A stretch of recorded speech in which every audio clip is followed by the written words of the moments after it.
All right, the beginning of logs really goes back to our powers.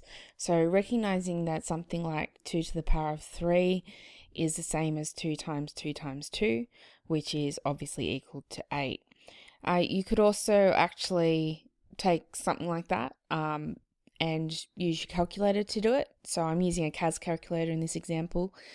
So 4 to the power of 7 to get a result of 16,384.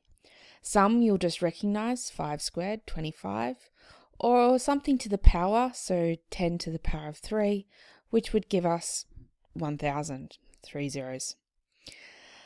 But what we really need to consider is what happens if we don't know what that power is. So we've got the solution, we've got the base, but what's the power? So 2 to the power of x is equal to 8, and we want to know what is x.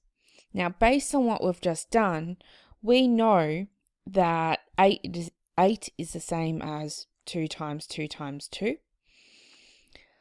which is 2 to the power of 3. And because our bases are the same, we can equate our powers. So x must equal 3. Now I can do the same thing for 4 to the power of x. We've just realized that 4 to the power of 7 is 16,384. So what I can do is say, well, 4 to the power of x then must be equal to 4 to the power of 7, which hence is the same as saying x equals 7. I can do the same thing for 5 to the power of x equals 25 and 10 to the power of x equals 10 to the power of 3, resulting in x equals 2 and x equals 3 respectively. So how does this help us? Well, in fact, it doesn't actually really help us.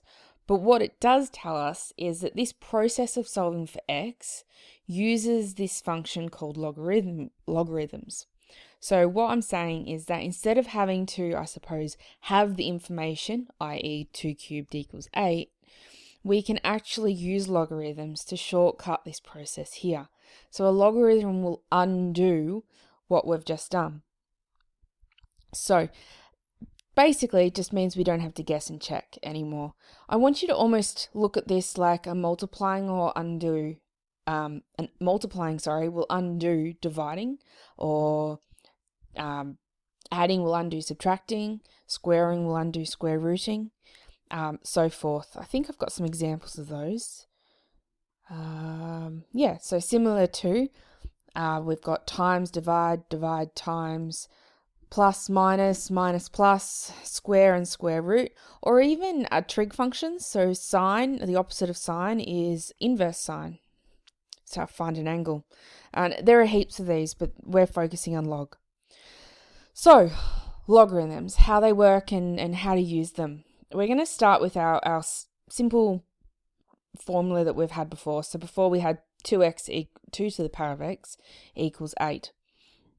So 2 would be A and 8 would be B. I'm going to use A and B because then we're not limiting ourselves using numbers. Now, I'm suggesting that if you log both sides, you would actually undo this A. Just like if you had 2 times x, you could divide both sides to get rid of the 2. So if I log both sides, remember what you do to one side, you have to do to the other side. Hence, we're going to log both sides. What we end up with is this log a of a to the power of x is equal to log a of b. The power here, we have a property of logs, and this property of logs says that if we've got something we're logging, i.e. a, raised to a power, that power can actually be moved out the front. So instead of having log a of x, we can have x times log a of a. So we're moving that x out the front. The next step is another recognition, and these recognitions are rules with respect to logarithms, and we'll deal with those more specifically later. But another step is to say that log a of a is actually equal to 1. So log a of a, where this base number and what we're logging are the same, is actually equivalent to 1. So something like log 10 of 10 is 1, or log 5 of 5 is 1. So as long as my base and what I am logging is the same, I actually can cancel that out to 1. X times 1 is just x, hence I can write it as x. Now I haven't changed anything on the other side. The other side is still log a of b. So that gives us this end result, which is actually the important one. It's a recognition that you can find the value of the power by logging base a of b. So this relationship, these are actually equivalent. That's what this arrow means. This is equivalent to this one here. That is a basis of what logs do. There are specific laws, just like we have index laws, we have logarithm laws. And we'll look at those logarithm laws later. The next tutorial will look at examples for logs.